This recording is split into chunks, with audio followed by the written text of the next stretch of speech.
الحمدلله رب العالمين والصلاة والسلام على خاتم الأنبياء والمرسلين وعلى آله وأصحابه أجمعين ومن تبعهم بإحسان إلى يوم الدين. علماء کرام او رد الالحاد درسونه روان دي. د الله په فضل او په توفیق سره موږ ډیر څه ویل. موږ داوا مو پیژندله، جواب داوا مو پیژندله، او موږ تنقیحات هم په ملحدینو باندې وکړو. موږ مغربي فکر او فلسفه مو پیژندله، د مغربي فکر او فلسفه تاریخ هم موږ پیژندل. موږ د مسلمانانو خسته تاریخ هم پیژندلو. زمونږ څونه ترقی یافته او موږ څومره په ترقی کې او هغوی څونه په زوال کې، هغوی څونه چې پسماندګي و ناخواندګي و په عیسایانو کې، په یورپي معاشره کې، خو په 18مه صدۍ کې 15مه صدۍ نه چې دوی کله بیداری په دوی کې رااله، نو دوی کې د الحاد هم خور شو. الحاد پکې خور شو او د الحاد د وضاحت هم موږ کړی دی چې جدید الحاد ولې خور شوی دی. د هغې وجې موږ ذکر کړی وي. د کلیسا ظلم او جبر پکې و، دغه شانته کې خود ساخته مذهب پکې عام مولوي صاحبانو او داسې و. د ژوند تېرولو اصول ورسره نه د انفرادي ژوند تېرولو او نه د اجتماعي ژوند تېرولو اصول ورسره. نو په دې وجه باندې دا دهریت په هغه معاشره باندې غالبه شو. کېدل چې هغه دهریت زموږ معاشرې ته هم راورسېده. مولوي صاحبانو اوس زموږ په معاشره کې نیم ملحدین دي، دیسي ملحدین کوم چې موږ ورته نفسیاتي ملحدین وایو. دوی بیا اعتراضات کوي. نو دوی چې کله اعتراضات کوي، نو دوی اکثره اعتراضات تاسو ته موږ مخکې ویلو چې دا د مستشرقینو نه پټ کړي. مستشرقین وضاحت تحریک د استشراق تاسو ته شوی چې دا د برطانیه او فرانس کې کله د پارول دا اصطلاح او استعمال شو چې استشراق معنا د مشرق په باره کې معلومات مغوی د اسلام مطالعه وکړه د لپاره چې اعتراضات وکړي. دا غوي هغه ګڼ وجوهات موږ بیان کړي تاسو ته. بنګه چې نن اوس بیانو زموږ اعتراضات، نو دوی چې کوم د دهریان اعتراضات کې اکثر د مستشرقینو نه پټي، خدای ول رنگ بدل کی. دوی دا اعتراضات کوي. نو اول اعتراض موږ ذکر کړی دی. دوی وایي چې دا هر څه الله رب العزت پیدا کړی دي، نو الله رب العزت چا پیدا کړی دی؟ نو د دې سوال جواب په حدیث مبارکه کې هم راغلی دی. نبی علیه السلام حدیث مبارک دی، شیطان به تاسو ته راشي، شیطان به تاسو ته وایي چې هلکه د ځمکه چا پیدا کړې ده؟ نو تاسو به ورته وایئ چې الله. اسمان چا پیدا کړی؟ الله. دا پلانکې شی چا پیدا کړی؟ الله. ها تر دې پورې چې کله دا راورسېږي چې یاره دا الله چا پیدا کړی، نو تاسو به اعوذ بالله وایئ، پناه به ترې وغواړئ. لکه حدیث مبارکه کې هم د دې وضاحت شوی دی او موږ عقلي او نقلي دلایل هم په دې باندې ذکر کړي دي. عبارت و مولوي. بسم الله الرحمن الرحیم. اول اعتراض د هر څه خدای جل جلاله پیدا کړی دي، نو خدای جل جلاله چا پیدا کړی دی؟ جواب د دې سوال جواب په حدیث کې هم شته چې د هر څه الله جل جلاله پیدا کړی دي. نو الله تعالی چا پیدا کړی دی؟ نو بیا دی انسان اعوذ بالله وایي او د شیطان نه دی پناه وغواړي. حدیث مبارک ذکر کړه. بي قال حدثنا يحيى بن بكير قال حدثنا الليث عن نقيل عن ابن شهاب قال اخبرني عروة قال أبو هريرة رضي الله عنه قال رسول الله صلى الله عليه وسلم يأتي الشيطان أحدكم فيقول من خلق كذا من خلق كذا حتى من خلق ربك فإذا بلاه فليستعيذ بالله ولينتهي. رواه البخاري. دا ابو هريره رضی الله تعالی عنہ روایت ده چې نبی علیہ السلام دا لټ څنګه بندي کرا بندي سوچ ده. دا ابو هريره رضی الله تعالی عنہ روایت ده چې نبی علیہ السلام فرمایي تاسو ته شیطان راشي، تاسو نه به تاسو کوي چې لکه دا فلان کیس چا پیدا کړی دی، هغه چا پیدا کړي. نو په اخر کې به تاسو کې چې نعوذ بالله الله چا پیدا. نو تاسو په دې وخت کې څه وکړئ؟ اعوذ بالله بوي او د شیطان نه بجوزا شي. د دې په قران کریم کې هم د دې جواب موجود دی. الاول والاخر والظاهر والباطن وهو بكل شيء. الله تعالی ګور اول دی، الله تعالی آخر دی، الله تعالی ښکار دی، الله تعالی ظاهر او پټ دی، الله تعالی بهر څه باندې پوهه دی. د دې آیت په تفسیر کې ابن کثیر رحمت الله علیه فرمایي انت الاول ليس قبلك شيء وانت الاخر ليس بعدك شيء وانت الظاهر ليس فوقك شيء وانت الباطن ليس دونك شيء. یا الله تاسو اول استاسو نه مخکې څوک نشته او تاسو اخر استاسو نه وروسته څوک نشته او تاسو ښکاره استاسو نه ښکاره څوک نشته او تاسو څه شی په باطن کې تاسو نه باطن څوک نشته. د قران کریم او د حدیث مبارکو نه دا ثابت شو چې الله رب العزت موجود دی. دغه شانته کې دویم دغه چې د وضاحت دار ملحدین په دې سوال کې څه کوي؟ مغالطه ورکوي، دوکي ورکوي. اوله مغالطه چې دا دوی د الله رب العزت نه مخلوق جوړ کو. دوی وایي چې دا کائنات خو الله پیدا کړي، نو الله چا پیدا کړي؟ نو پیدایش د مخلوق کیږي که د خالق کیږي؟ نو چې الله بل چا پیدا کو بیا الله پاتې شو، بیا بل پیدا کړي، بیا خو د سره خالق پیدا کېدی نشي. لکه دا د منطق او د اصطلاحاتو دا مسلمه خبره ده چې موجودات په څو قسمه دي؟ دوه قسمه، یو واجب الوجود بل ممکن الوجود. دریم پکې نشته.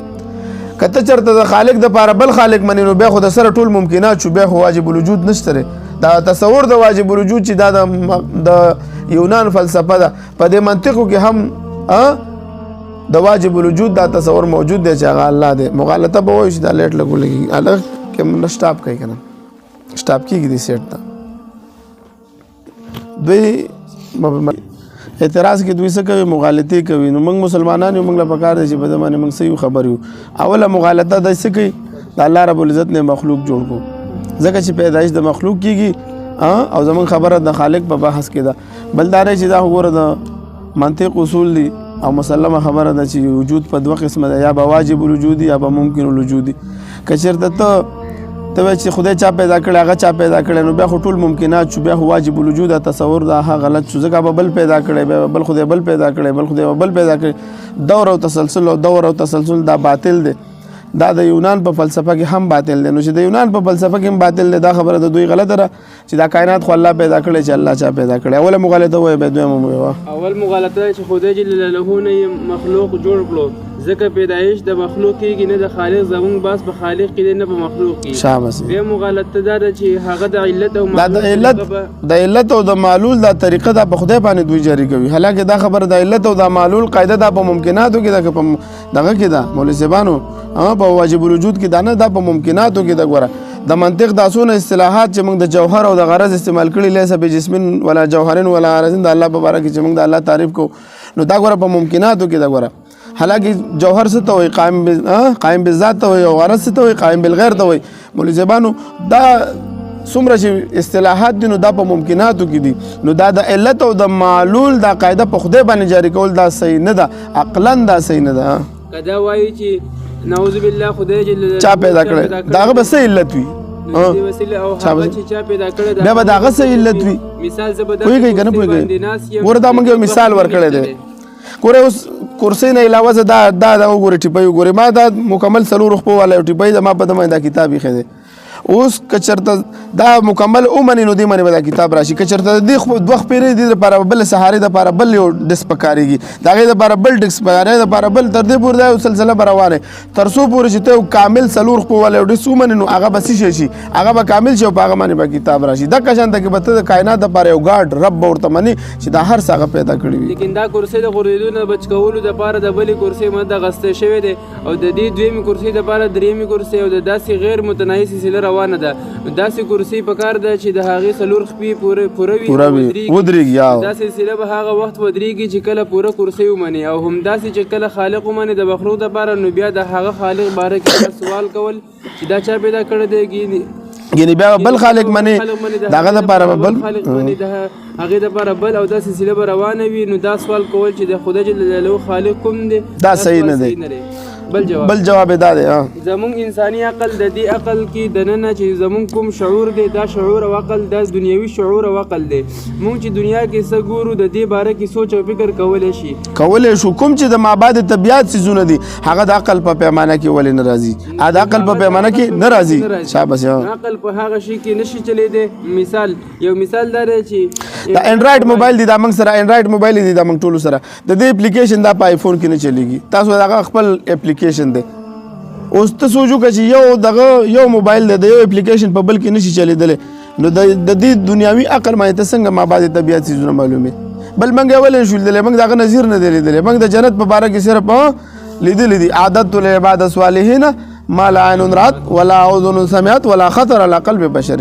دا اوس موږ ته نقلي خبر موجود دی رښتونه موږ په یقین لرو لکه څنګه چې موږ په تاریخ باندې یقین لرو. ګوره جنگ عظیم تیر شوی دی اول او دویم تیر شوی دی دغه شان ده کې په جاپان باندې اټم بم حمله کړې د امریکا موږ نه لیدل خو موږ ته رښتونی خبر سره ثابت دي. دغه شان ده کې دغه د جنت په مابعد طبیعت څیزونه موږ له په رښتونی خبر سره ثابت دي موږ یې ځکه منو. د هغې خپل اپلیکیشن دی نو زموږ عقل صرف په دې دنیا کې چې څه دي په دې کې چلیږدی شي په مابعد طبیعت څیزونو کې نه چلیږي. د نور جهانونو پېژندلو دپاره میزان او تله جدا ده او هغه وحی ده بنیادي غلطي کوي د بلې دنیا څیزونه د دې دنیا په عقل سره پېژندلو کوشش کوي او دا محال دي. مولوي صاحبانو دا اعتراض وشو دی وایي چې دا دنیا الله پیدا کړې نو الله چا پیدا کړې. اول اعتراض موږ څه وکړو جوابات الله موږ مختلف جوابات وکړو چې دا خبره ستاسو غلطه ده په حدیث مبارکو کې هم دا ذکر ده. دویم اعتراض به ذکر کوو بل ویډیو به شروع کړو.